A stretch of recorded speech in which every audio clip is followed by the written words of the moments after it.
Hey, it's us. Hey, Scott from roostercob.com here. And Seth from SethMarkwood.com. Together, along with you, the three of us, we are Markwood Men's Breakfast Club. Welcome once again. Good morning, boy. Good morning, Homer. Good morning. How you Wow, I tell you what, that is about the latest entrance I have ever made. doing?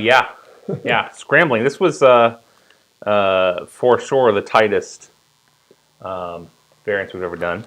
But we're only a couple minutes late.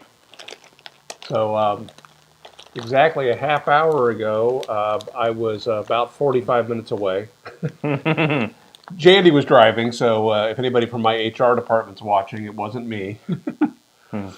Now we were just a bit southeast of Raleigh, North Carolina, picking up some power tools tonight, and we'll talk more about that. But anyway,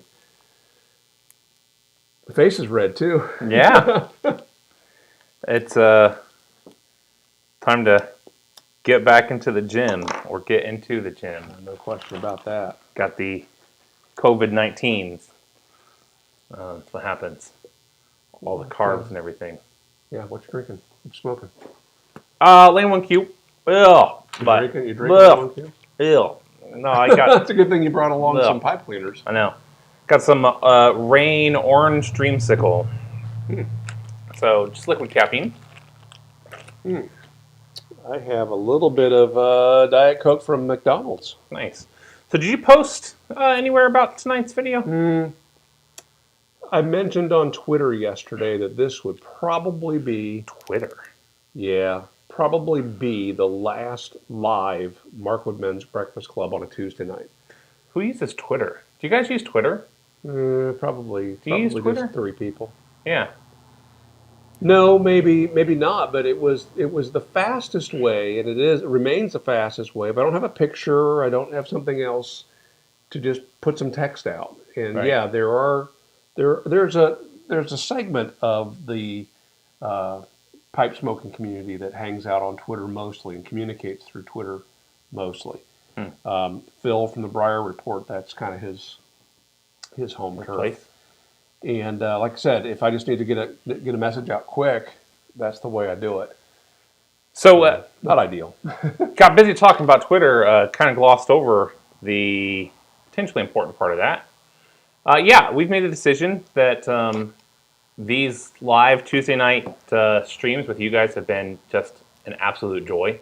But so much so, we're going to stop. As there has become more of as we've developed more of a consistent daily rhythm with the new normal, it's become, I guess, just less novel. It was very novel for us on the outset. Part of that is we had a lot of guests coming on, and that's dwindled off. And we've tried some new things during this time. And but normally pre-pandemic, we would get together once, maybe twice a month, and record a batch worth of videos. And so not only was there a less frequent gathering, but then we talk a lot more when we're hanging out with you guys live. A lot more. One of these videos is about the same amount of time that we would record a whole month's worth of videos. And so, now that there's kind of a new normal schedule and commitments and coming into the fall, I'm back to work 5 days a week now. It was 4 days. I'm slam busy at work, and my wife is dealing with estate stuff and is mentioned we were out of town the other week, and she's preparing for going back to school. She's still homeschooling, but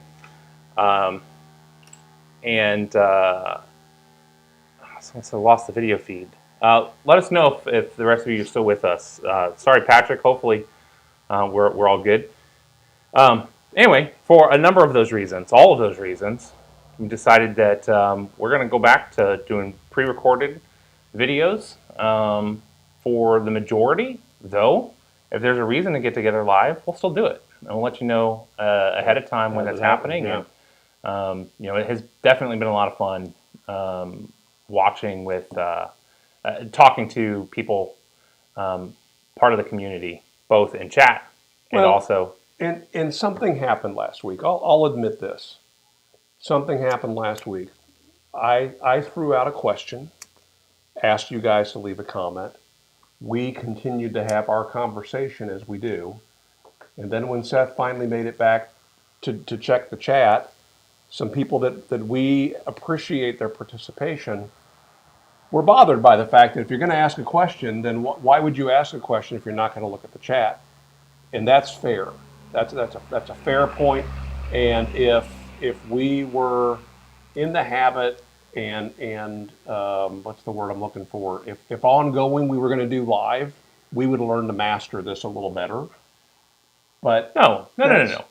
I'm sorry. You can continue with your apology. I don't apologize for that. Look, we're all here together.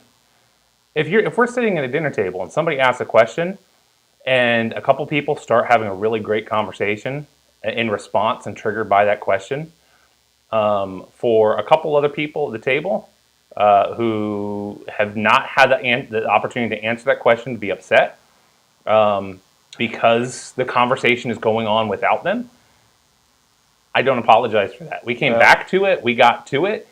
We appreciated the comments and appreciated the engagement there. I don't feel sorry for that. I'm sorry for interrupting your apology, which I do feel sorry for.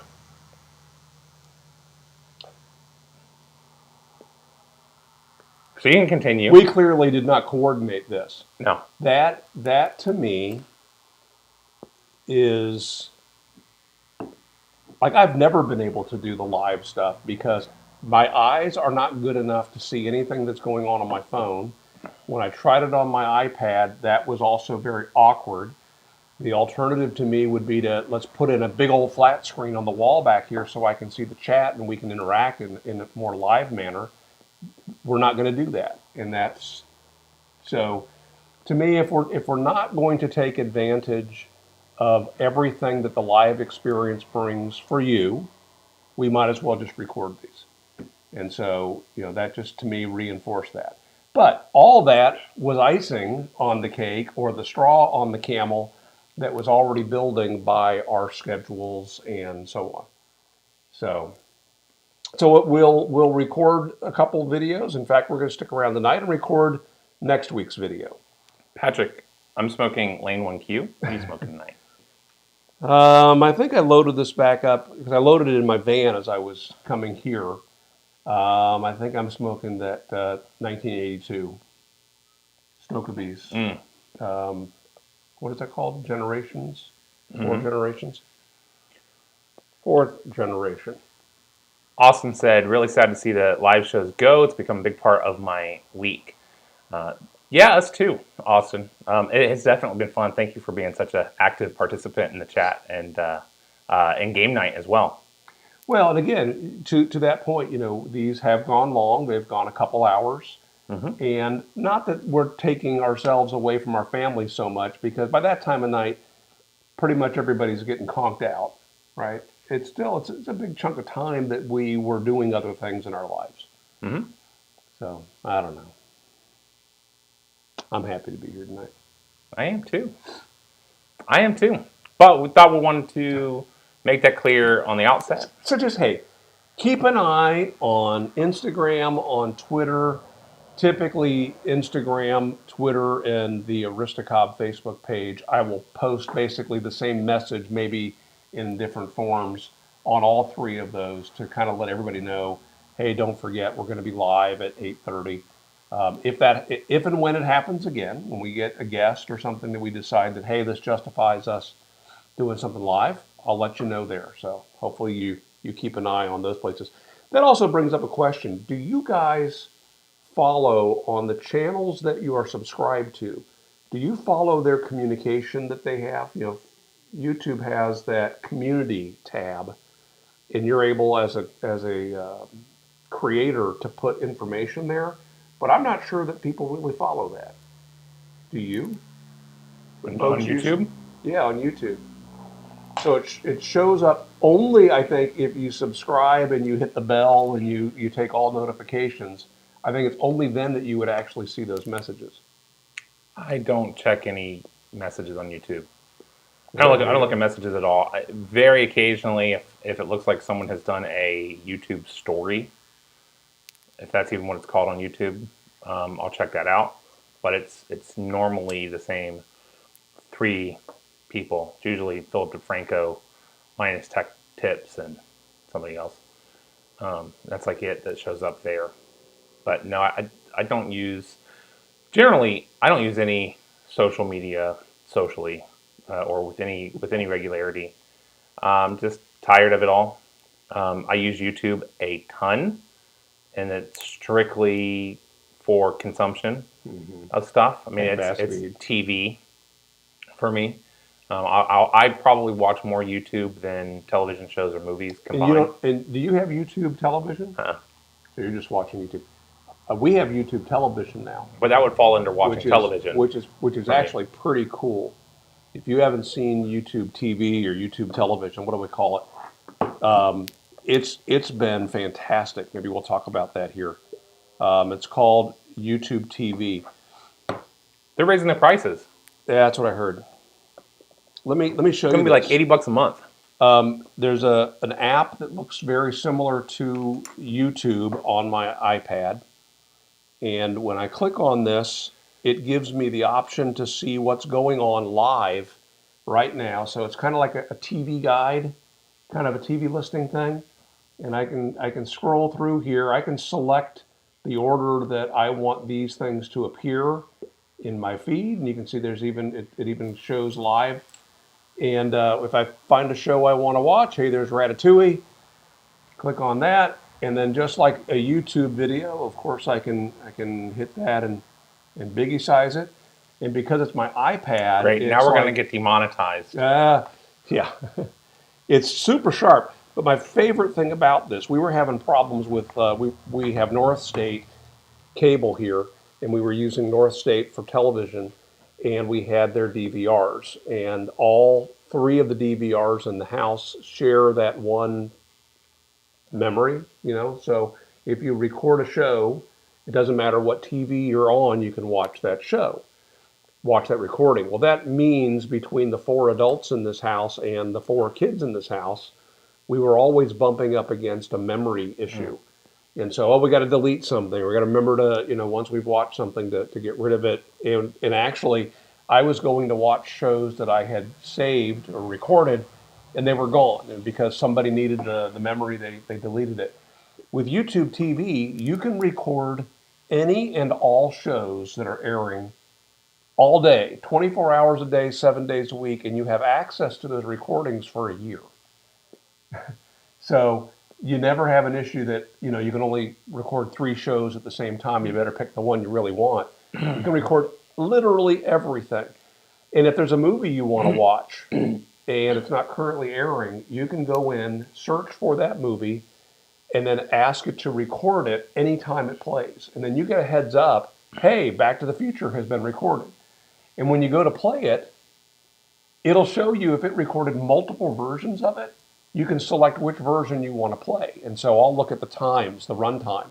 And if it's an hour 30 and an hour 45 and 2 hours and 73 minutes, I pick the short one because it's going to have less ads if it has ads at all. That's really cool. And so there's several movies that are on my wait list. And every now and again, I get a message saying, hey, we've recorded this show for you. It's pretty slick. And all of us have our own profile, so I'm logging in basically to my YouTube or my Google account, and it has every show I'm saving. Jandy has her own account. She set up another one just for the kids, so they can record the shows that she wants them to have access to. Really cool. How much is it? I don't know. It's like $60 a month now. But that is now our only cable.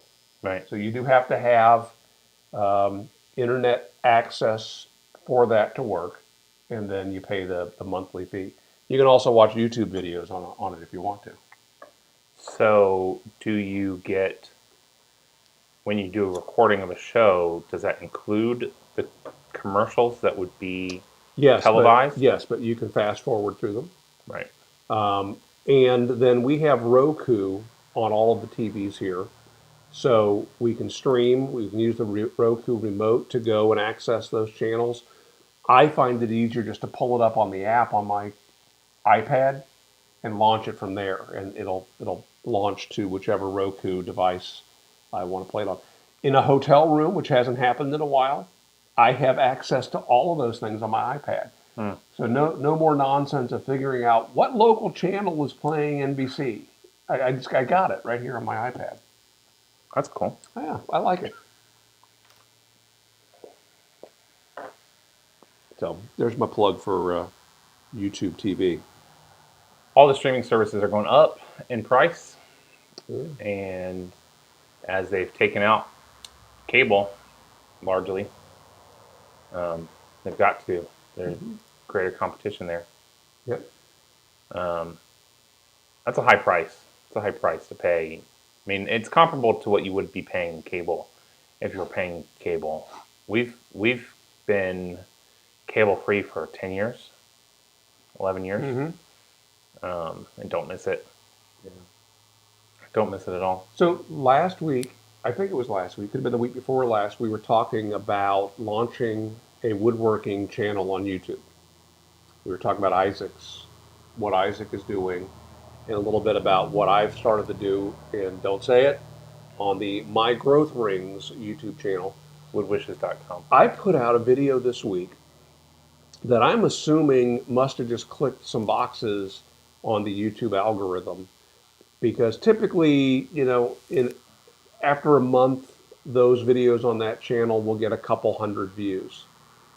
2 days ago, I uploaded a video. It's over 500 views now. And so something about that video has connected, maybe the number of likes or the number of comments. And so I'm sure that YouTube is pushing it out to more people that subscribe to similar channels. It's your birthday coming up, and I bought you some think subscriptions. that was I bought it? you some views. Happy birthday. Yeah, they're pretty cheap. You go to It's like a Fiverr nickel or what? each, yeah. Yeah. So if YouTube Somebody didn't with a ding us for wall of- Ratatouille, there they A go. wall of cell phones and just all playing here. I said definitely visit woodwishes.com and watch the most recent video. So happy birthday, woodwishes.com. What's your wood wish? That's the tagline right there. That's it. How old are you gonna be? It's going to be 50, Friday, right? It's going to be 57 on Friday. Phew. Old. Hey, and let me tell you, it was shocking. We moved here when I was 35 years old. So I was your age when we moved here and took my current job. And it feels like, as I think back on the number of days that have been consumed, it feels like about 5 years. Yeah. And, some of the hopes and dreams and aspirations that I had to things I wanted to accomplish 20 years ago, 1999. It was 1999 we moved. 21 years ago. 1999, in my job interview for this job, I said, is there going to be any problem with me producing videos or writing books or things that are related to woodworking? Would that be any conflict? No, Because I've got not a at wood all. wish. Yeah, because I do. A wood wish song in my heart that I just have to sing. And now, literally, in the last, let's say, month or so, I've finally gotten around to putting out regular content. So it only took 20 years, and it feels like 5. Are we back to having lost something? What? What's happening? Is it mine, Austin? Austin says one of the mics has a buzz. Oh, It's buzzing. well, let's see. Yeah, that was my cord. Yep. We'll see. Maybe it's the bugs outside. No. Right outside. We won't know until we get more feedback. Until they get more feedback. Anyway, but that was interesting for me to see that happen. And it also reminds me of some of the challenges that some of the YouTubers have commented about, how you kind of don't want to have a viral video if your plan is to have sustainable growth on your channel. It's like, why wouldn't you want a viral video? Well, because YouTube is feeding your videos out based on your viewers and your likes and so on. And if you have a video that blows up and then the next one or two perform as they normally do, you can actually fall out of favor with the algorithm, and they'll even stop recommending you to your own subscribers, which is weird. But there's a couple great videos that walk through that process, and some people that have had viral videos have launched other channels just so they can have a channel that gets treated correctly. All right, we're buzzing. All right. All right. How about now? I've disconnected you. So we'll go old. Is it me? I don't know. We'll find out. This is A/B testing. We got old. In the Bob Barker style. Shouldn't that be a spoon? Actually, you look like, who's the guy that did Match Game? I don't know. Bob Barker? No. Who was that? Gene Rayburn. Gene Rayburn had this ridiculously long microphone on a little thin mic. It was a mic. And he used to ask the questions with that. So, is that the buzzer? I don't know. Austin? Did we fix the problem? Not sure. He said it got worse when you picked it up. When you picked up the cable, I'm assuming. It's a lot better. So maybe we need to move the connection away from your We can try that. computer. Sure. We'll give that a shot. You plug that back in and move it away too. Well, that's one.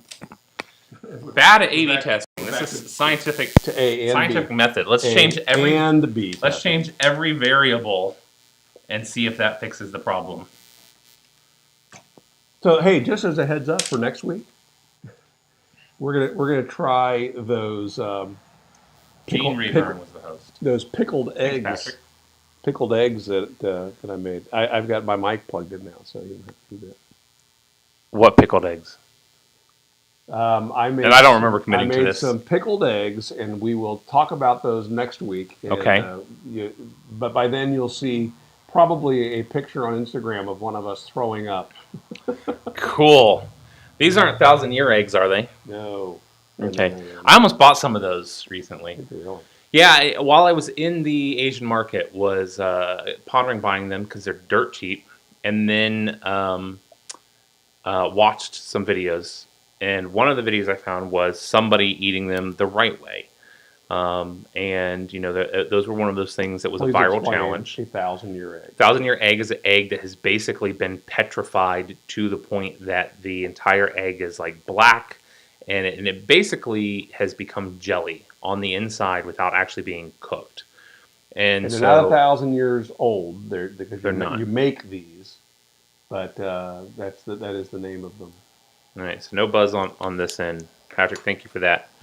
We'll assume we're back in business, and if not, we'll I think it was the proximity to your computer with the connection. Could be. So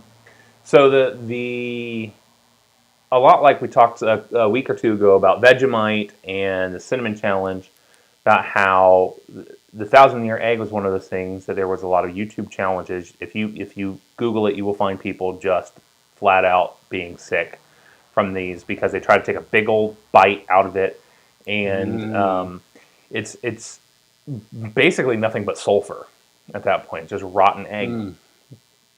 But the way you're supposed to eat it is just like Vegemite, in small doses, as a flavorant, not as a food. One of the channels, she was cut half an egg, cut that into small pieces, and added it to a soup. Okay. And so the soup helps it kind of melt a little bit as well. She said, yeah, I grew up eating these, would never just grab one and eat half of it. That's true of a lot of ingredients that you use. That's true of Perique. That's true of Latakia. I wouldn't eat those. It's so straight. So Guilford County Schools just announced that they are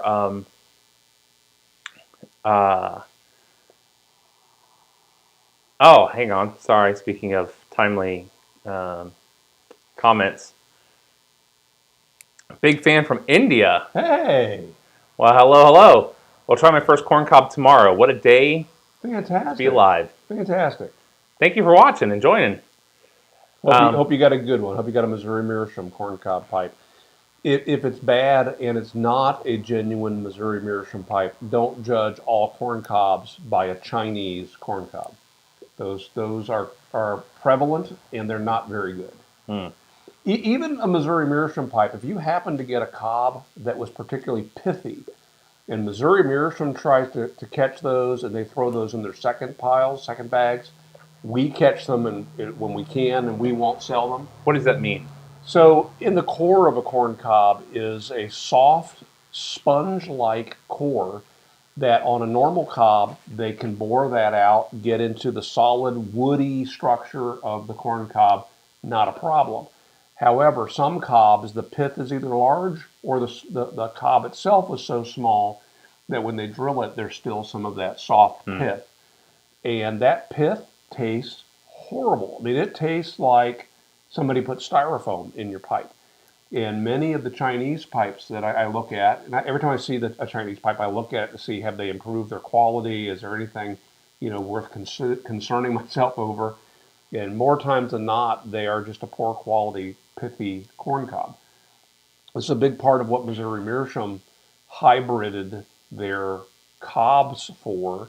They did a hybrid and continue to every year they plant multiple heirloom strains to come up with a hybrid that will give them a very woody and very large cob.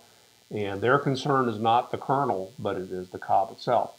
In China, they're taking corn that they've grown for food or feed, and then using that cob to make a pipe. And they're probably perfect if you're just going to dress up as Popeye and not actually smoke the pipe, but they're not a good I price. said, yep, I'm in India, ordered from Moscow. It is a Missouri Meerschaum. Okay, good, cob. good. I hope that is the case. Hey, by the way, we ship to India, so if you like it and want more, check out aristocob.com. What's that again? That's aristocob.com. And the other one was Wood Wishes, right? What's your wood wish? Austin asked Scott, how often do you make it up to the Missouri Meerschaum shop? I'm going for the second time next year. Okay. I've been there now 3 times. And so how often? The first time was on my 50th birthday. So 3 times in 7 years.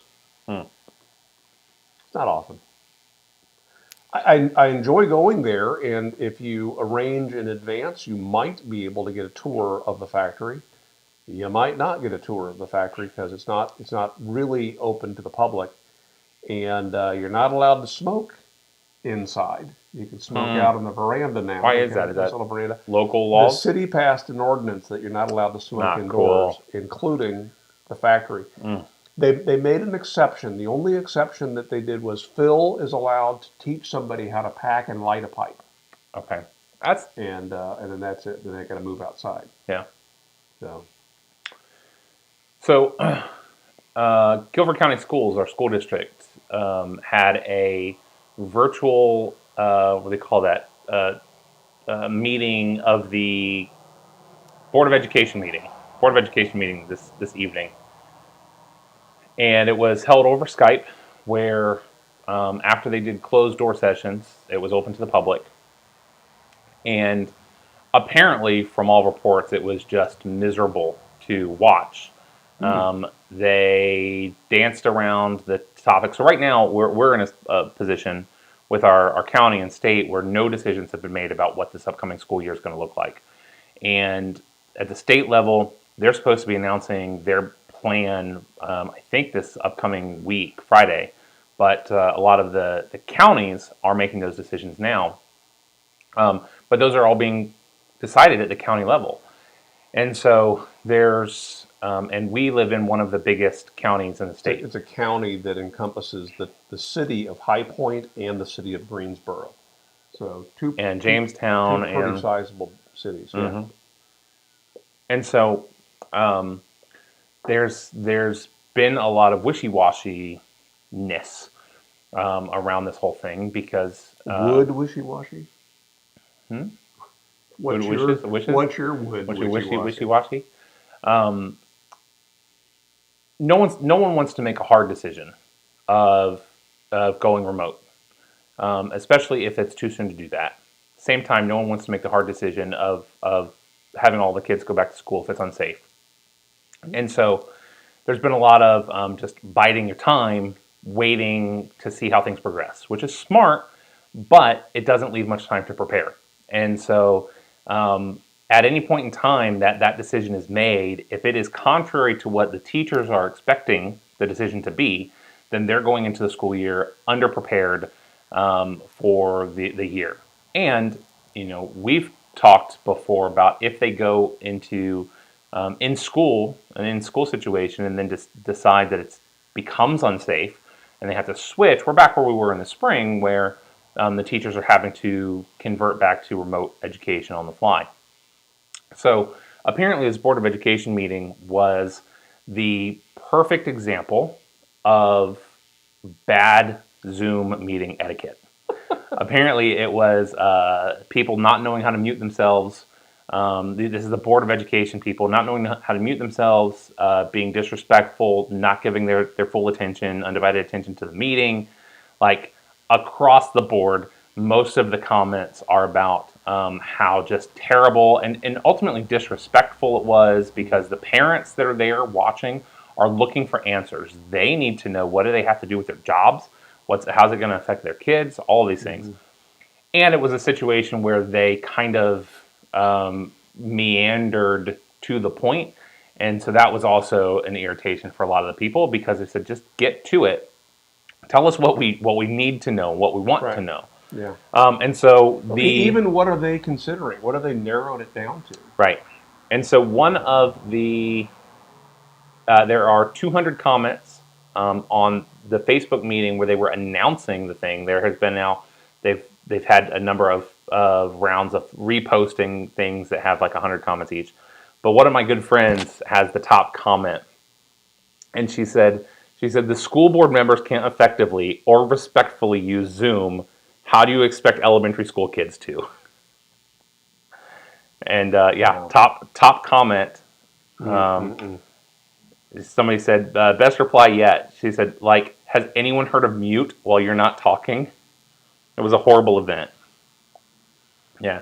Yeah, that's funny because at work next week, we are conducting a meeting for managers in our organization on how to conduct meetings. And when we planned this on our calendar, it was pre-COVID, and we had started to create content, and obviously that changed to where now a big part of it is leading a virtual meeting.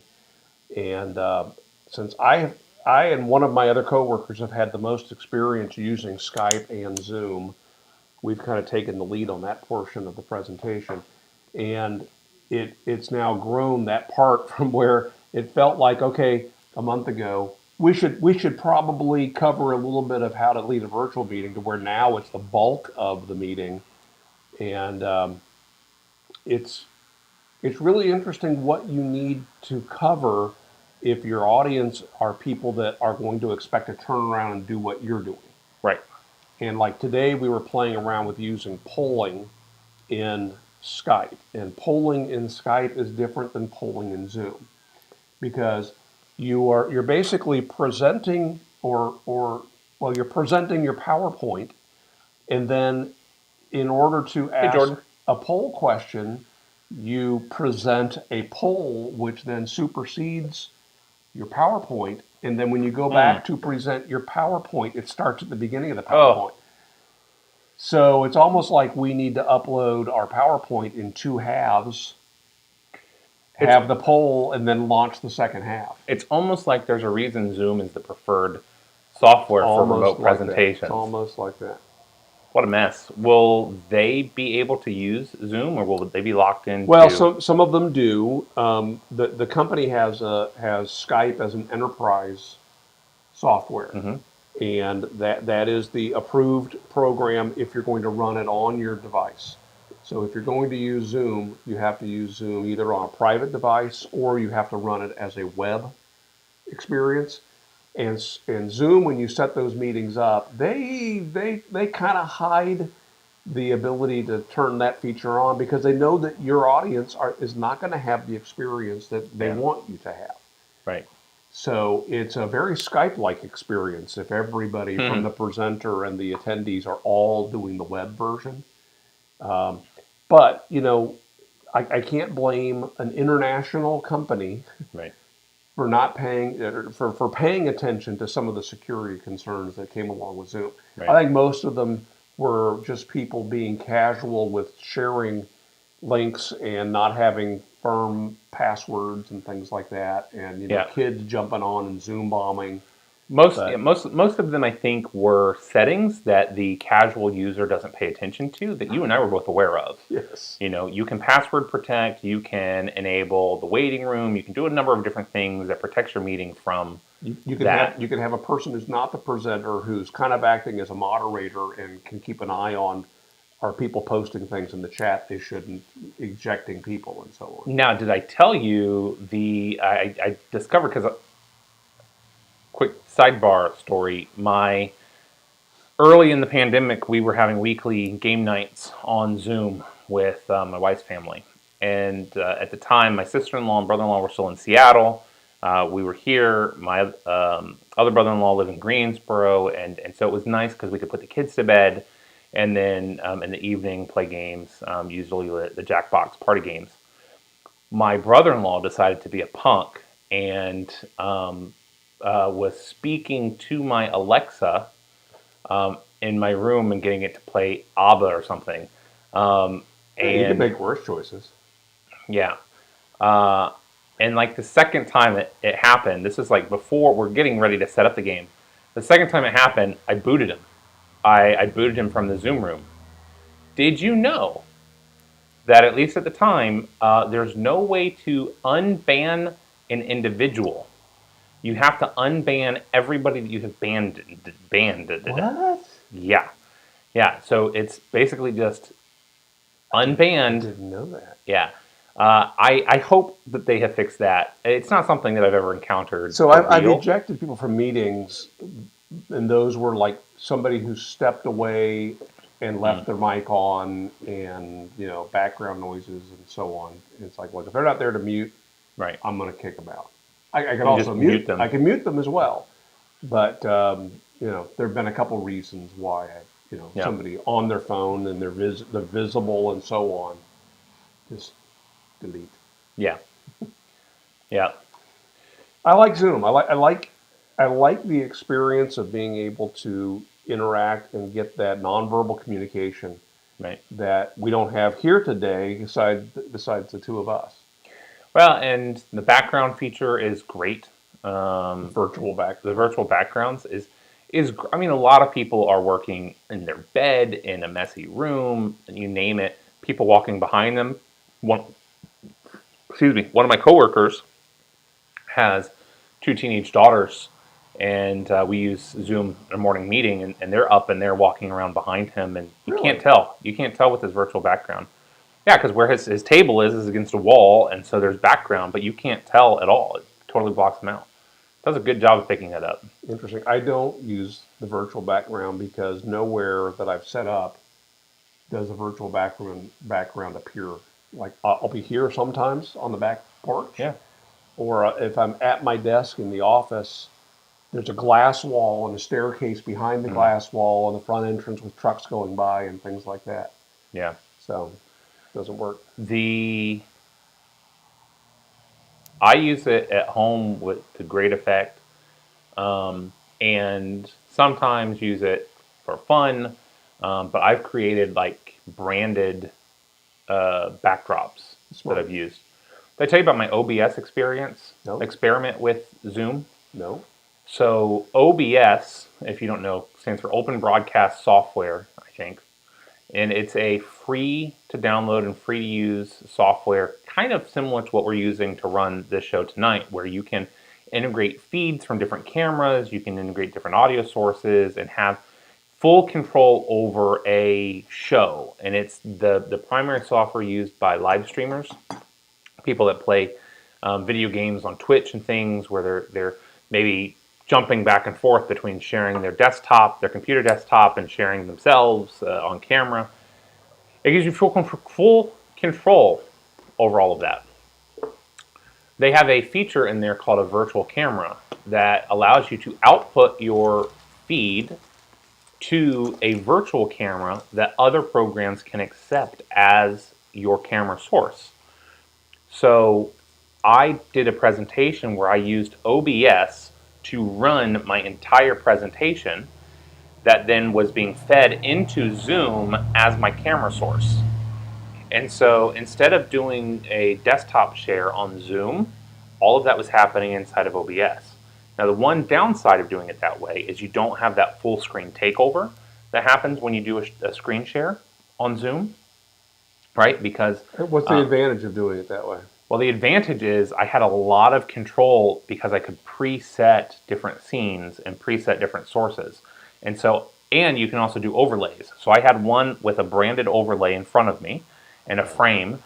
Then my next scene had my video exactly where I wanted it to be in relation to my presentation. So picture-in-a-picture kind of a thing? Basically, yeah. And I had my presentation set up.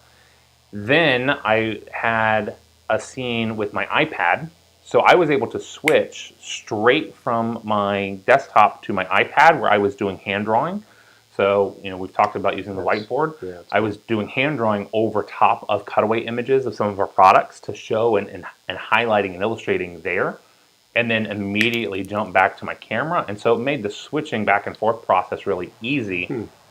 And I would be curious to know how all of that would work with Skype, because that could provide some of the Zoom features with some of the That's assuming the that Skype limitations. OBS would be permissible. You know, a free download.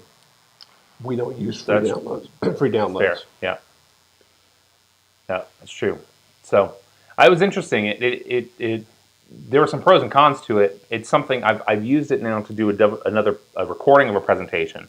What I like about it is it's totally free. So, you know, this software is something like $20 a month, which is pretty pricey unless you're doing weekly videos and using it for some other things.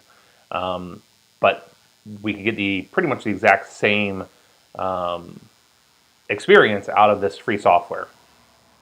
So I work for a billion plus euro a year German company with 37 subsidiaries around the world, and we're all interconnected through SAP and other software.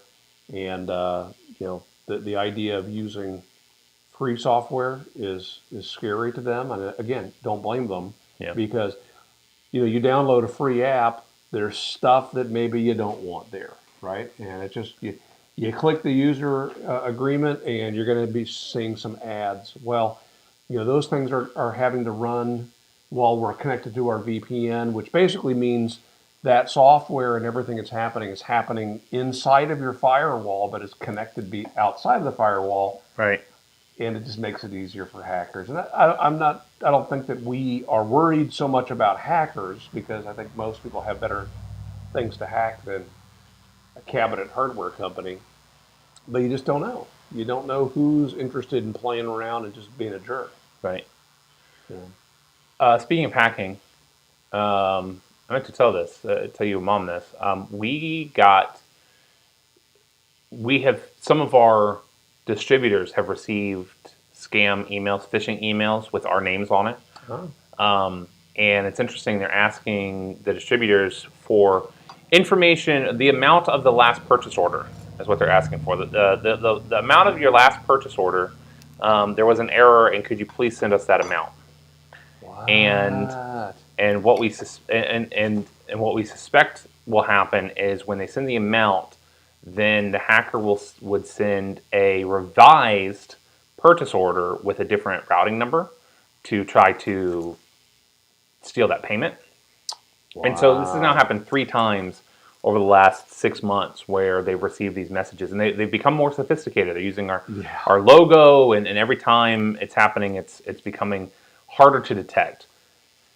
And so in the conversation we were having about, you know, the risk of this, and right now this is increased globally scamming because people are just busy. Their brains are preoccupied, and so they're paying less attention to things like that. Yeah. And so, what I wanted to mention to you and to you guys is our somebody at our company mentioned they had received a physical letter from Verizon about payment or something, logging in to their site or something, and it was a scam. The physical letter Wow. had a 1-800 number that didn't belong to Verizon, and it was something about please contact us on Verizon letterhead, and they reached out to Verizon using the number they had saved in their phone, And of and course, Verizon yeah. confirmed that this is a Wow. known scam that they're dealing That's with. smart. So be on the lookout.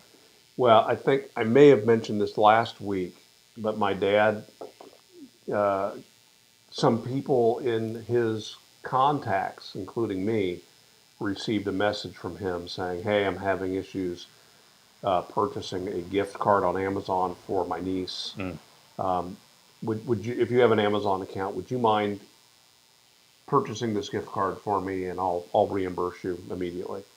Well, it was written poorly enough that I knew there's no way this is my dad. So I goofed around with him a little bit. You know, Brandon goofed around. His cousin goofed around with him quite a bit, and we realized that this is absolutely a scam. yeah. But some of my parents' friends Mm, actually went and bought gift cards and were prepared to follow through because they trust my parents, they right. love them, and they'll There's no be, reason oh not sure, I'll to. be happy to take care of this for you so you don't miss your niece's birthday. Yeah. Wow. Yeah. Uh, And I think that there are folks, especially people that are not terribly computer literate, that are just happy that they're active on Facebook and send emails and things like that, and they don't understand how the phishing scams work, and they look, it looked right. like it was from my dad. Well, the thing is, in the moment, you think, "Oh, wow, this makes a lot of sense," and you don't question it. And I mean, the just a couple weeks ago, a couple of celebrities were hacked. Elon Musk, Oh yeah, Bill Gates, and you heard how and it is on Twitter. it They was hacked their Twitter it was accounts. on Twitter. Yeah, they got the information from a Twitter employee, Yeah, they information they weren't paid. supposed to have.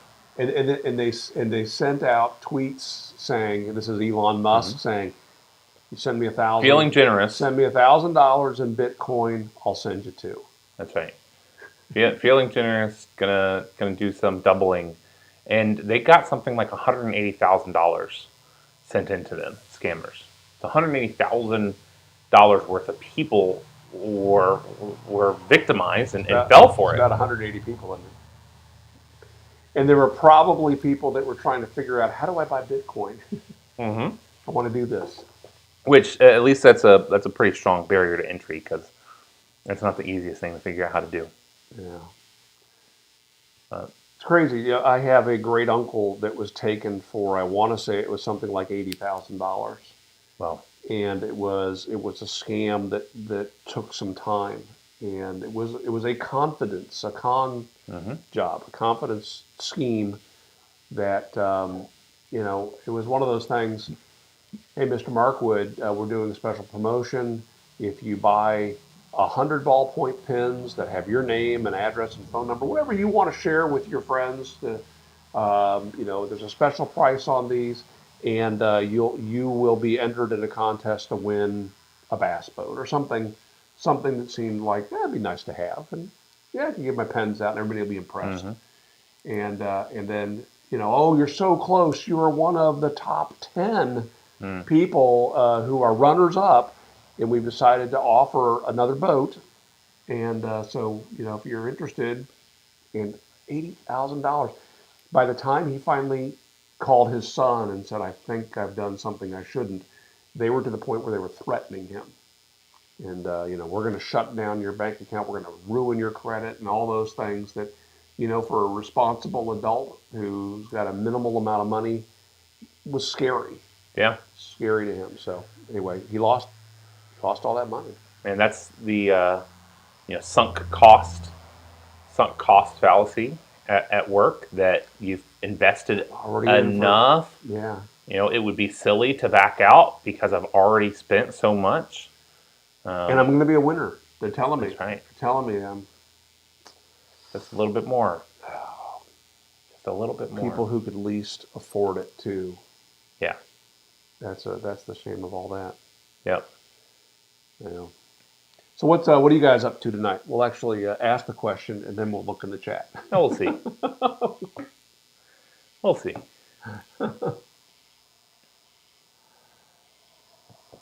Austin said if you get up to Missouri Meerschaum again to go to Wimpy's Sandwich Shop. You know what? You been I there? think you mentioned that. No, I've not been there. I've not been there. I went with my wife and with Phil. We went to I'm going to zoom in a little bit a great little and zoom down a little bit. great little Look at that. bistro that's right down the street and had a steak. And that was good. Why didn't you zoom sooner than that? I don't know. I noticed it just a couple minutes ago and thought, it'd probably be better. Yeah. Well, next week we'll be all zoomed in. All zoomed in. Good call. Oh, anything else going on? You got any plans this week? I'm working on a big work project, so that's preoccupying a lot of my time and my brain space. We are really just hanging out through the weekend. Hopefully, we'll. So, you're back at work. Your wife going to hang out on a hammock? She might. So you're back at work, and Well, I was never not at work, but yes, I'm now yeah. back to 5 days. Is everybody working in the office? At this Not point? even 10%. Okay. Not even, and there's no pressure to bring people back. Yeah. It's just, Number of days and hours. There's enough business now that it makes sense to get everybody back to work officially full time. So I have been working from home. I've only been in the office, only worked one day in the office in the last about 4 months now. And it's not that, it's a situation where I don't need to be there to get work done, to be effective. And, my job is barely impacted by working from my home office. And so, it took a long time to get there, but have finally gotten to the point where I'm prepared to and embracing that this is probably going to be the rest of my year, if not the first half of next year. I don't know. Maybe beyond that. Who knows? Who knows? Our company is small and realizes that there may be some benefit to having flexible working conditions. This has really forced us into this. At one point, about this time a year ago, we were talking about the potential need to open a second location closer to the bigger city because we're looking for marketing and sales people that would work in office, and our company's kind of based in a rural area. And so we're having a hard time finding those people. And so we were talking about maybe we need to open something closer to the city. And now the thought is we just embrace remote work, and we can hire people from anywhere, and that'd be fine. And so so all that to say, I think this weekend we're going to actually take my shoddily threw together home office that was in the spring, the homeschool room for the kids, clear it all out and make it an actual working and efficient office. My company's okay with me coming and getting my nice standing desk out of my office, which has been a big thing that I have missed. And so going to make the space to make that happen so that I can have that and be a little bit more flexible when I am working at home. I have a standing desk too, and I do now that my knees are fixed. I stand most of the time at work. Yeah. It's actually been great. I used to do that before I had my knees done. I was trying to strengthen my knees for surgery, and so it's. I think I mentioned this. It's now been over a year since my first knee Wow. was replaced. Yeah, it was crazy that time has passed so fast. Yeah. Gasman Piper's unwinding with some haunted bookshop in the den before calling it a night. Ah, very Good nice. thing to do. Where do you get that, by the way? Is that still in production? I know there's been a few brands that have disappeared. All that Tewksbury stuff that we got, Hobbit's Weed and others. It's a shame those are gone. Somebody else mentioned haunted bookshop tonight as well. Someone else is smoking that. Well, that was Match's Uh-huh. favorite tobacco. Match's 860. Preacher Man Piper was smoking Peter Sotheby's luxury Navy Flake. Good choice. No, Patrick was smoking H.H. Old Dark Fire. Cobb Nation 2020 pipe with a forever stem. Another good choice. Hey, if you don't know this, the forever stem was invented by Walker Briar Works, and at some point they decided that they were kind of going to start tapering off the work they were doing, edging towards retirement. So they sold that product to Pat Morgan, who is the wife of Phil Morgan, who is a general manager of Missouri Meerschaum. That's right. And I'm not sure exactly what happened there, whether it was production issues or what. But after a time, they passed it back to Walker Briar Works. And then they've announced that, we're definitely going to truly retire, shut the business down. So it has been now taken over by Vermont Freehand. And Vermont Freehand is a supplier to pipe carvers. So if you want to carve a pipe, go to Vermont Freehand. But you can now buy the Forever Stem from him. And one of the things that he did on the Walker Briar Works Forever Stem, he would drill a hole and put a little white piece of acrylic in there, just as sort of a trademark. And they announced that, that just adds unnecessary cost, and it's just ornamentation anyway. So they've eliminated that operation, and they're able to offer that pipe or that bit at a better price. So if you want to add a neat aftermarket stem or bit to your Missouri Meerschaum pipe and not pay a fortune for it, check that out. Vermont Freehand. Gasman Piper said he had a shortage for a brief moment, but seemed to be fully stocked. I think that's Haunted Bookshop. Ah, okay. Pipe Smoking Deputy 423, Luxury Bullseye Flake, and a Missouri Meerschaum Kernel. I do like the Bullseye Flake. You know which one that one is, Seth? That's the flake that begins as a rope, and they slice it, so you get the little medallions, and it has the dark tobacco in the middle, which is the bullseye. Yeah, we've smoked that. We've enjoyed that as well. Yeah. Speaking of announcements, I'm terrible at following anything. Has any news come out about the very mysterious Dagner pipe thing that they were up to? Hasn't that deadline passed? Yeah, I don't know. I don't know yet what exactly is going on there. Gotcha. The first thing is Jason's back. Jason's putting out content in various social medias, and I think he had taken about a year off, really, and so he's back. But I don't know. I do know this from my private conversations with Jason and our conversations that we had with, why is his name slipping my mind? Jonas.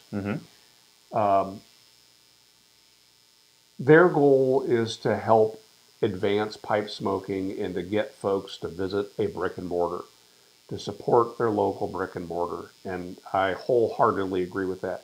Even going back to the days where we first started selling Missouri Meerschaum pipes, I told people, just unless it's a shape that you can't get, please support your local tobacconist. Yeah. But there's so few of them now.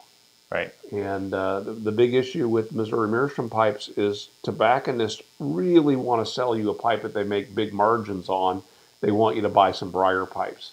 Right. And so get you smoking a corn cob, get you liking a pipe, And then we should maybe talk to you about getting a real pipe. Right. And I Or just go against that because I like. cigars are even better. Oh gosh, yes, I mean, cigars. you got margins, and they every time you smoke, you need to Consume buy it. a new one, You right? consume it. Yeah.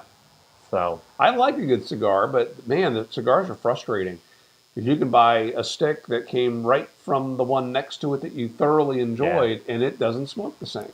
yeah, You know, yeah. That's unless you disappointing. smoke it immediately, right? You take it home and put it in your humidor or leave it in a Ziploc baggie or something. It's not going to be the same pipe you enjoyed when That's you right. bought it. So, one of the things I noticed here, Missouri Meerschaum just sent out an email announcing that they are now selling the little clay humidistats, the little humidifier discs that you can soak them in cold water and throw them into your pipe tobacco. And I actually considered offering those, and I told Jandy, I said, what we need to do is I need to put them on our site, and then I need to say on that page, please don't buy this. Please don't. Why? They have a place, and that place is in the tobacco you're carrying with you for the day. Those are designed to be used in your pouch and to just keep that day's tobacco from drying out. If you throw those into a mason jar or a humidor that's designed to have gradual moisture loss, you'll get mold. Hmm. And so it seems like, oh, that's a cheap humidifier. I'll buy that and throw it in my pipe tobacco. You'll be buying more, some new pipe tobacco. Yeah. So I don't like them. I don't use them. If we ever did offer them, I can get them. Right. I would put so many disclaimers and probably would never sell one. Yeah. You know. But Um, I want people to understand that there's a lot of products that are sold because people buy them. mhm. A lot of products. And I'm not even just talking about pipe smoking. There's tools that people buy. There's styles of wood screws people buy, and they buy it because it's the same one their dad used. And the technology has advanced that those products are no longer the state of the art, Right. and there's better options. And if my grandfather was a pipe smoker, he didn't have Ziploc baggies to put tobacco in. You But know, he but did. but you know what Story Brand would say to that? Does say to that? Just like the one your grandpa had. People buy the products they understand. Yeah. People buy the products they understand, and if they don't understand your product fast enough, they're not going to buy it. Yeah. Well, okay. So I'll get some, and then I'll not sell them on purpose. I There you will go. story brand the heck out of them. There you go. If your tobacco isn't molding fast enough, I encourage you to pick up a couple of these. Then you're gonna get a lot of people the moldy tobacco challenge.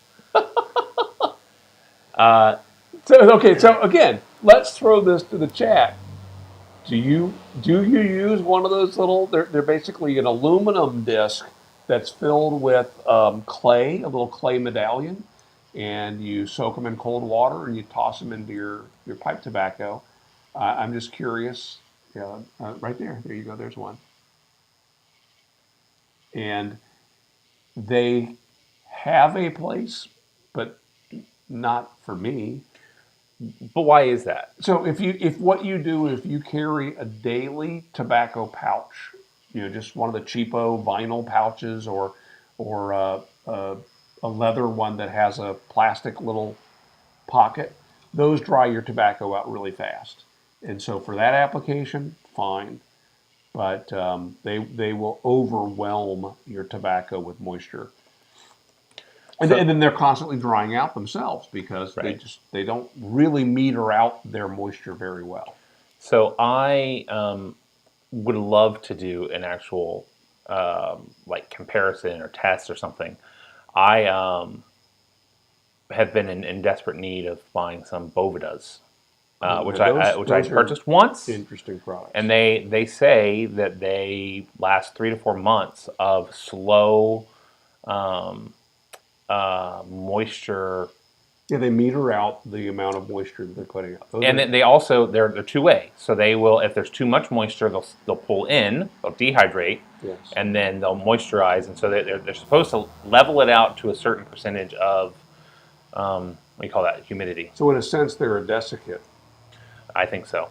I think inside you can buy them in particular percentages of humidity that you want. I'll show the one picture. I was looking for something that shows it a little bit, that shows it open. Shows what open? This. That doesn't open. It doesn't. No. I thought that. No, it does not open. Oh, here we go. This is a better picture, though. Yeah, it does not open. Yeah, that's exactly what it is. Yeah. All right, hang on. So is that one made in Hong Kong? Because that's the one I could sell if I wanted to. Probably. I don't know.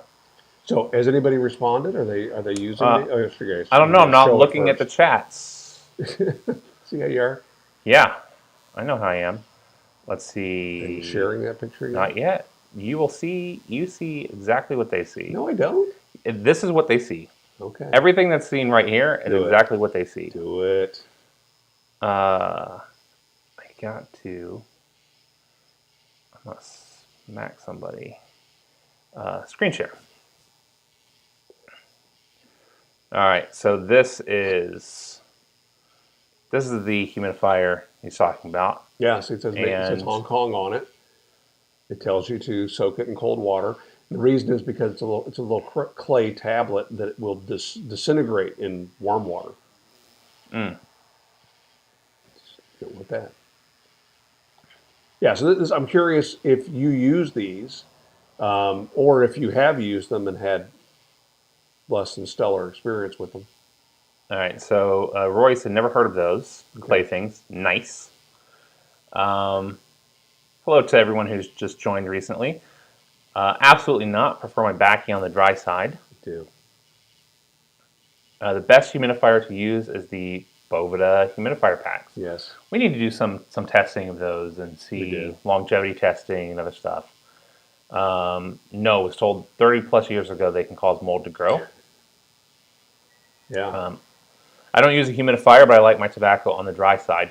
Yeah. So I am such an infrequent smoker that the reason why I want to try the Boveda is I have some tins that I carry with me that I have in a pipe bag. That when I smoke, I grab the pipe bag and am using that tobacco. Problem is, it's always very, very dry. Tin. Yeah, if you're not always very dry. So yeah, I'll open a tin and then it'll be smoked over the course of a couple weeks, and I like them a little dry. Bearded Welshman, no, I've not used one. I carry a leather pouch and put a slice of apple in it on occasion. So that is, by the way, another way to get mold. So it's not a long-term humidifier. It's an old wives' tale. Back when pipe smokers used to have the little pipe stand next to their recliner, and the center of that was a glass humidifier, they would suggest things like put a slice of bread in there, or put the purpose of the bread was kind of to meter out. It'll absorb some moisture. It'll give out some moisture. And an apple will introduce not only moisture, but also some bacteria, because it's an organic thing. But if you're putting it in a slice of apple and it's for your tobacco you're smoking today and tomorrow, you're probably not going to have a problem with that. And if that goes moldy, that's not all of your tobacco. So, speaking of bread, I went to 3 Aldi's in the last 24 hours, and none of them had the keto bread. Oh, really? So I'm hoping it's just the end of their week rotation. They get new stock in tomorrow, because if they don't have it, I'm going to be sad and in trouble. Steam Dome said also people who put a slice of apple or potato in their pouch. I would never do that. Yeah. I love my tobacco too much to fiddle with those things. Bearded Welshman, I've heard good things about the Boveda. So describe that, since we didn't, or pull a picture of it. Yeah, I can do that, can't I? It's just a little pouch that... It looks, you know what it looks like to me? It looks like one of those single serve moist towelettes. Well, it's about that same size. You eat some fried chicken, you get a little package, you can wash your hands. However, it's like a little pillow, and you buy different versions of them that put out different levels of humidity. So your cigar humidor, depending upon what level of humidity you want, 70% humidity maybe, you can buy that specifically for that humidity or that moisture content. Now, I'm not sure which one you would buy for pipe tobacco, which would be a lower humidity for me anyway. Yeah, so it's, Do they give a recommendation? I think they do. I think on their site they do. Let me show what one might look like. Um, well, this will That's do. a good, yeah, that's a good picture right there. Um,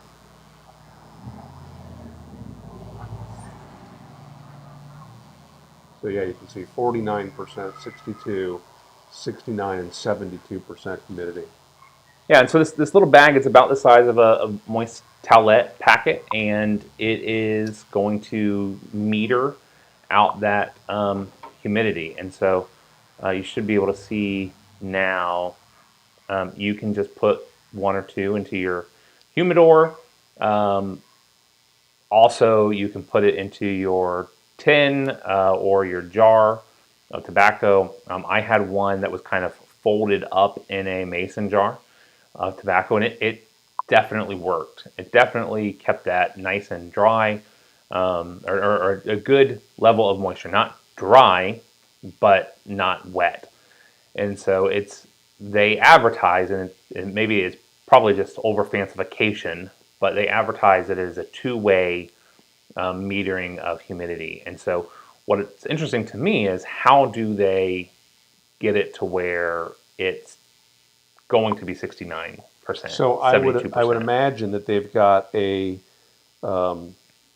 film that is somewhat perforated, and Okay. and, you can buy plastic basically screen that you could guesstimate, probably more fancy than guesstimating, how much moisture would pass through. But wouldn't it, I would just anticipate or expect that it would rely on the starting moisture inside of the container it's in, and also the size of the container it's in, right? Because it doesn't have unlimited Yeah, right, right. humidity in it. And so if you put it in a big container, Yes. and they probably on their website, I've not spent much time on their site. It was gifted to me by someone in the community that I met while traveling for work, and it was the first time I'd ever heard of it.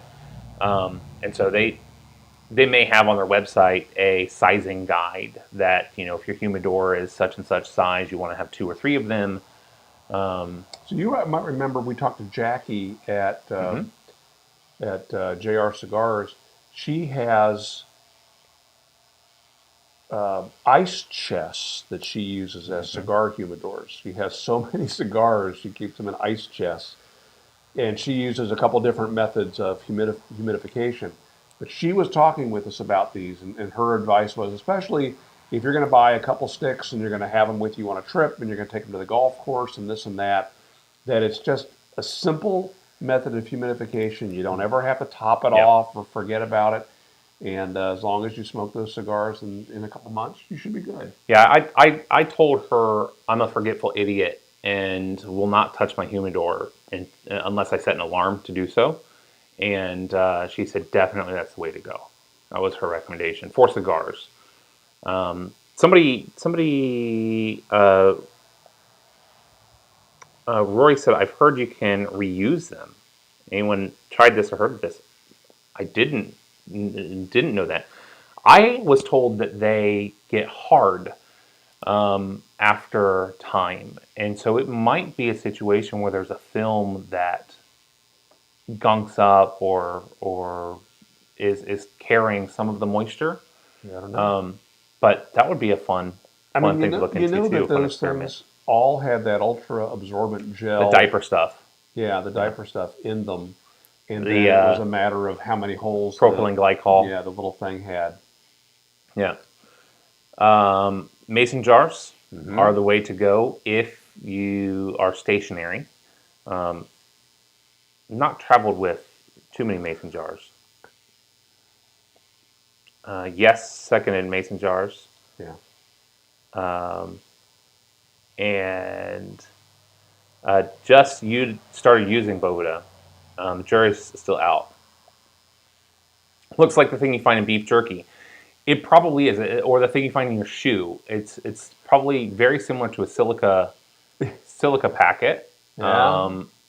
except that it's using that propylene glycol, which is the same stuff that's in the tubes. If you ever bought one of those for your humidor Right. that you fill up with water, same deal. For me, those things dry out in a week or whatever, and I remember about it a month and a half later. And those can be rehumidified, but over time they start to pick up anything that's in your water. And unless you're using distilled water, which after a while I stopped using distilled water and was just using tap water, and that started to give me problems. Really? Yep, and all those little gel things started turning brown. I've had that. And they're also picking up, oils and things that are present in the cigars. Ghost Cobb did a great review on the humidor packs for pipes. We'll definitely check that out. Thank you for that. 30-day reviews, welcome. Those of you that are arriving late, sad to say, this is going to be the last Tuesday night live stream that we do, at least with any consistency.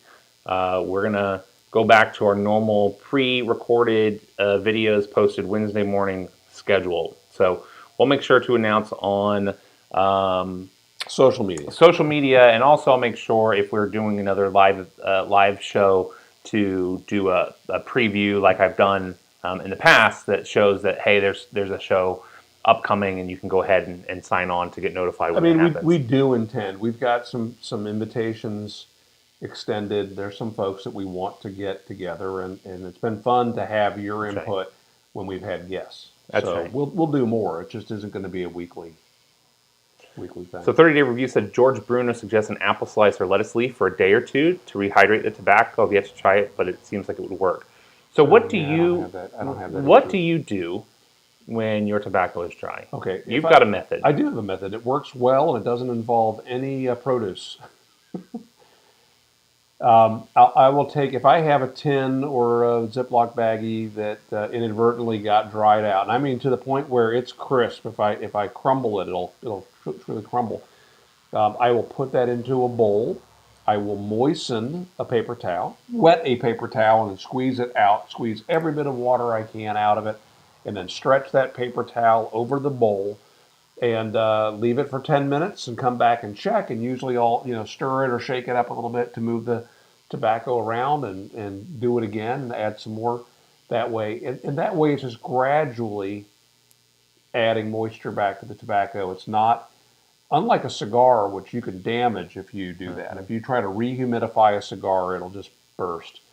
Pipe tobacco will come right back as long as it hadn't picked up any funky flavors or anything. And so how long do I do that? I don't think I've ever needed to do that for more than half an hour. Usually 10, 15 minutes is all it takes. There's no chance of me forgetting that I put an apple in there 2 weeks ago. Right. Which would happen for me.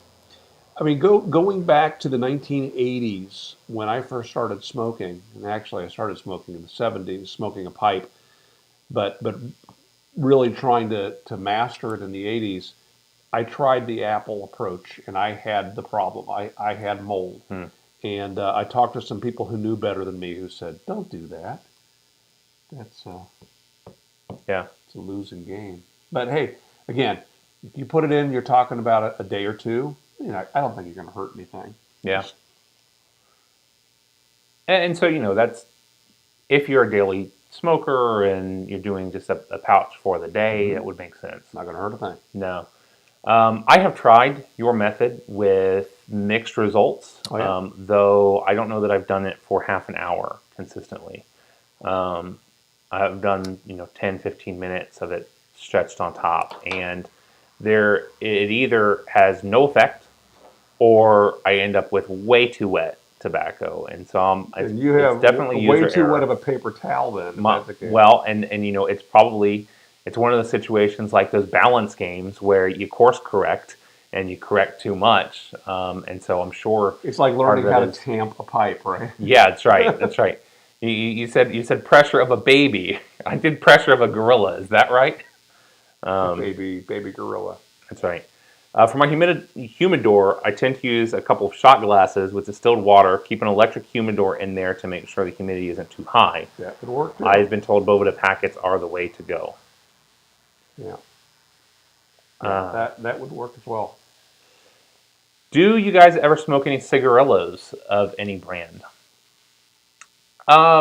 have, but no. Yeah, sometimes I'll get, I can't remember the brand. There's a brand that has some that I find to be really nice. And I'll get those if I'm going like out of town for a time and don't have You my talking pipe. backwood smokes? I'll smoke a Mm, backwood smokes pouch if you had one.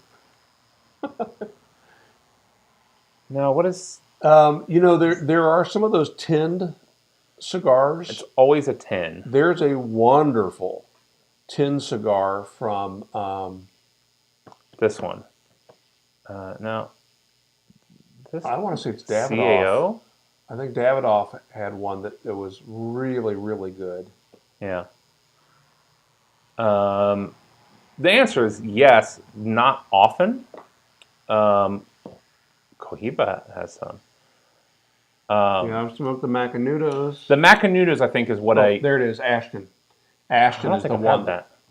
I did like. I did like the Ashton, Yeah. but that's a real cigar, so you're going to Right. pay $30+ for the tin with 8 to 10 little cigarillos in it. Right.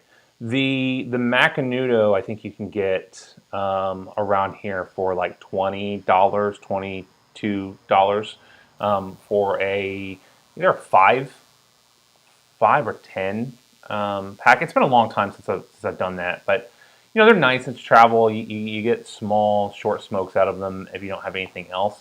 Those are fun if you're sitting around at a hotel with coworkers who say, "Hey, that smells great. Here, would you like one?" That's right. That's right. People that have never smoked before, never smoked a cigar before. I do enjoy that. Yeah. Um, let's see.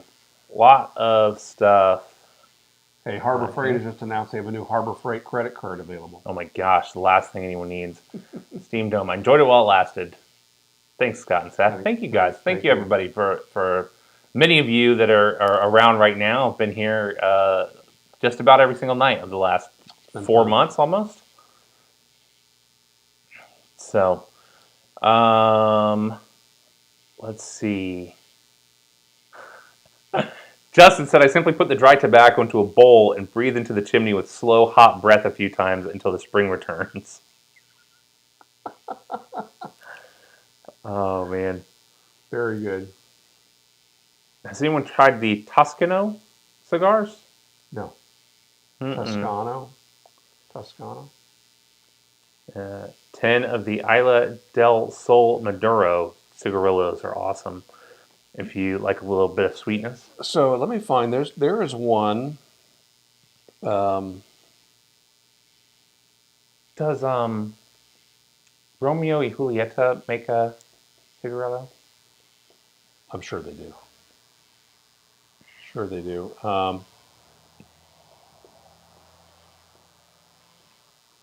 Okay. Fratello. Fratello. Fratello cigars. These are cigars that were designed by a rocket engineer. Really? A rocket scientist. He was, and maybe still is, I've seen those. an engineer at NASA. And it is a bargain cigar that smokes great. Yeah? Yeah. Kyle, formerly known as Ghostly Smoker, I forget what he's going by these days. Is it Ghostly Smoker? Dang it.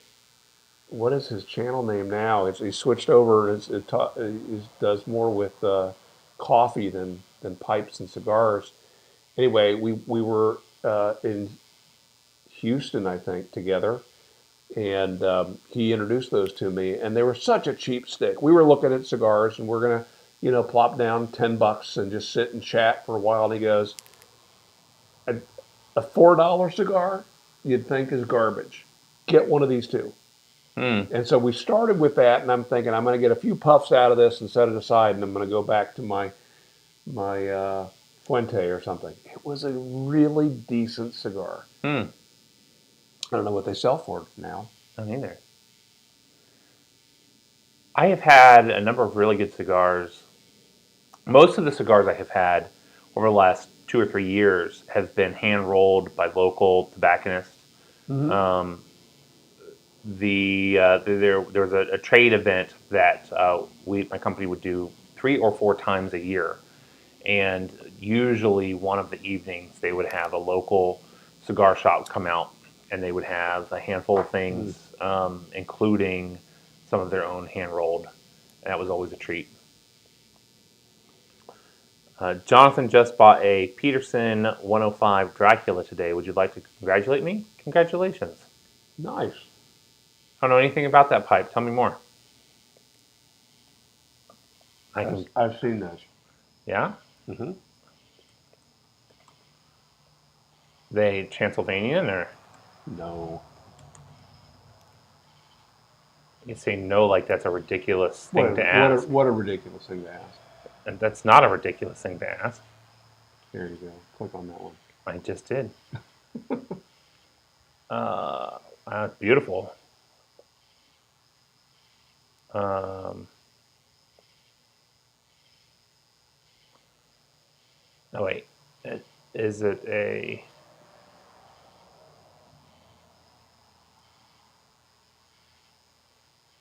This one?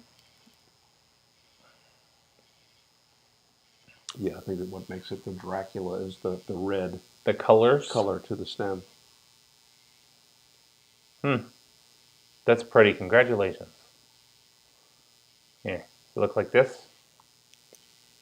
The one on the internet looks like this.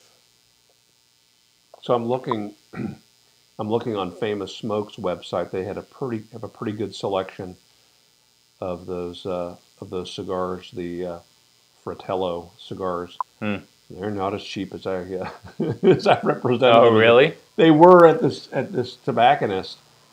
No, Jonathan, that's a pretty pipe. You're talking they're talking $150 for 20, right? So that's coming in at what?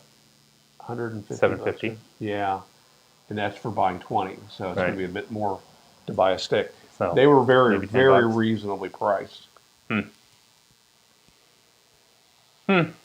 don't know. I'm that's another thing I miss. I miss traveling, and I Yeah. miss stopping into these tobacconists and hanging out and finding a good stick. And Yeah. I'll usually go to tobacconists. I will check to see if they have any pipe tobacco that maybe I would be interested in. I will buy one cigar. I'll sit and smoke the cigar, and at some point during the conversation, I'll ask, "Hey, when I finish this stick, would it be all right if I smoke my pipe?" And again, I try, if I can, to buy pipe tobacco there so that I'm not smoking tobacco I brought with me.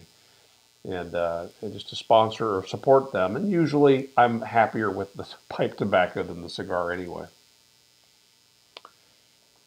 30-day review said, just got a soft bit from Aristocob today. Wondering what direction does it go on? Flare toward end or a bit or both sides? Yeah, so the flare goes towards your mouth. And we now have two sizes. I've yet to make the larger size available. I specifically source small ones because the standard Missouri Meerschaum pipe has a small bit and a small stem. But then I had people say, well, how will this work with a Dagner? I did it on a Dagner, and man, was it super tight. And it also wouldn't fit most of the Cobbets, and it wouldn't fit a freehand. And then people say, hey, it's a great price. I'd like to put them on my Briar. So I went ahead and sourced some larger ones, and we just haven't made them available yet. Nice. So they're everywhere, right? You can buy those again at your local tobacconist. Yeah. I didn't like the rubber ones, the actual genuine Softy brand, which is not really the same company that made them years ago. And I find them now to be too mushy. And I don't care for them. So what I went looking for was silicone. There's a lot of rubber ones, and the rubber ones just have a rubbery taste. And they also oxidize, so they get that sulfury taste if you leave them in your car. And I wanted one that I could just leave and not have it get nasty. So I went searching. We tried a bunch. to chew on these. Cool. I did. I literally chewed on some of them just to see, What it felt kind of like. some durability testing. No, to see if they would fall apart. And there were some that just didn't survive that. Really? Yeah. Or you can just do what George Bruna does and go to the hardware store and buy some Right. polyurethane pipe tubing. That's right.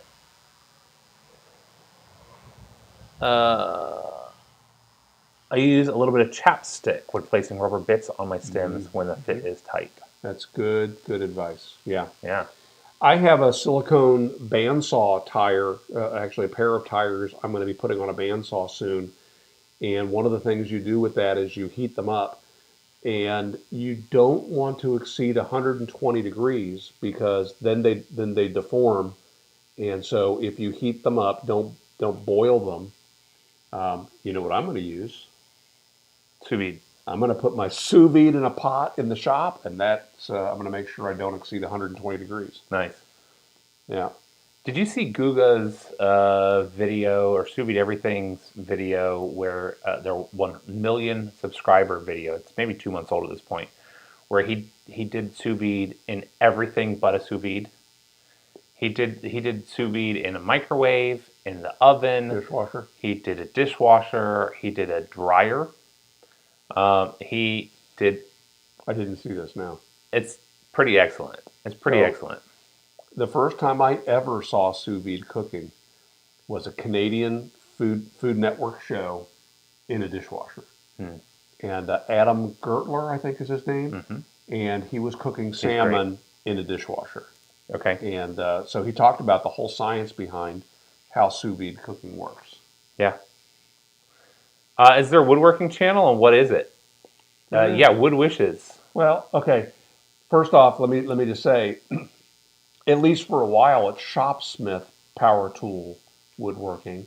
There's a lot of stuff that's transferable, but you just don't be disappointed if I'm spending time talking about a Shopsmith bandsaw or something like that. It's My Growth Rings, and actually, I've written a blog for years, 2 blogs that are Shopsmith related, and mygrowthrings.com currently will take you to one of my blogs, and it's a blog that has a horrible URL. Normally, it's shopsmith-tool-hunter.blogspot.com. Terrible URL. But if you go to mygrowthrings.com, that'll take you to that blog, and that is the YouTube channel. There's an Instagram feed and a few other places where I'm using that moniker. I don't like it, but it's, as Boy points out, the fact that you've got content, the fact that you're putting out content at a reliable pace, that is far more important than whatever name you stick on the channel. People will get used to it. I mean, Mark Woodman's Breakfast Club? Who's going to watch that? I mean, it's a little conceited, but just a couple of people. From Missouri Mearsome, I just opted to buy a new bit, as they're not very expensive. They're not. You know who has the best price on Missouri Mearsome bits? No. I do. Who's that? I do. Oh. Aristocob.com for all your corncob pipe needs. Nice. 30-day review said about the bit they bought from Aristocob. Ridiculously priced. Was surprised it was sent in a box since it had to be more pricey than an envelope for a single one. Yeah. That's true. That's absolutely true. But it's what we ship stuff in. So, we calculated it out. It would cost more to buy and just sit on the inventory of envelopes. Some envelopes, yeah. At one time, we bought some padded envelopes, and we were sending out bits and pipe mud and a few things like that. And it's just like, you know what? Forget this. We'll send it out in the box. Yeah. Austin said he purchased a Country Gentleman for my dad, his first pipe. He learned a valuable lesson last week, not to smoke it on the 4-wheeler. Way too much wind. Did it cost him the pipe?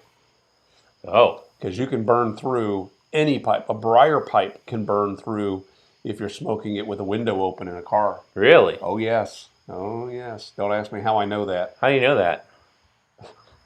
I burned through a briar pipe one time, driving from Dayton, Ohio to Quincy, Illinois, with my window down, and I burned through the side of a briar pipe. How far did you get before that happened? I don't know. I don't know. But what I do know is all of a sudden I was getting a lot more smoke than I had been getting. You got a through hole? And it just burned Cause right, a chimney? burned right through the Wow. side. So this, the wind was coming this way, and it burned through right there next to the shank. That is excellent. Is it really? Yeah, I think so. I think it's great. All right. Well, That was, by the way, that was Yeah? in 1982. Wow. You're old. I know. And getting older by the day. Every single one. On that note, happy birthday. Oh, thanks, boy. Oh, you're welcome. It's not my birthday yet, but it's soon. I will forget on the day. This is about as close as you're going to get from me. So enjoy it. I may wish you happy birthday next week too. We'll see. All right. Well, hey, yeah, let's wrap this up since we're going to film another episode. We're going to film next week's episode, and we're going to consume some pickled eggs that I made this weekend. We're going to try them. Cool. Probably too soon, but I want to try them. So And so we'll see what we think about that. I also We'll talk a little bit about the tools I picked up tonight. well, and if we've got the time, next week or the week after, I'll share part of a video that my son made. He desperately, the 8-year-old desperately wanted to join us for tonight's filming of Markleman's Breakfast Club, and so I filmed him a little bit and asked, well, what would you talk about? And so he gave me 10 minutes of Ender fun facts. So we'll throw some of those in there. Well, thanks again for joining us in this little experiment. We've enjoyed it. We've enjoyed having this excuse to get together ourselves every week. That's right. And we will, as I mentioned, we will do more Tuesday Night Live presentations, but for a little bit anyway. We're going to go back to our regularly scheduled program Wednesday morning. So thank you for joining us. Thank you guys. It's been With that, a blast. make it a great week. Enjoy my birthday. See ya.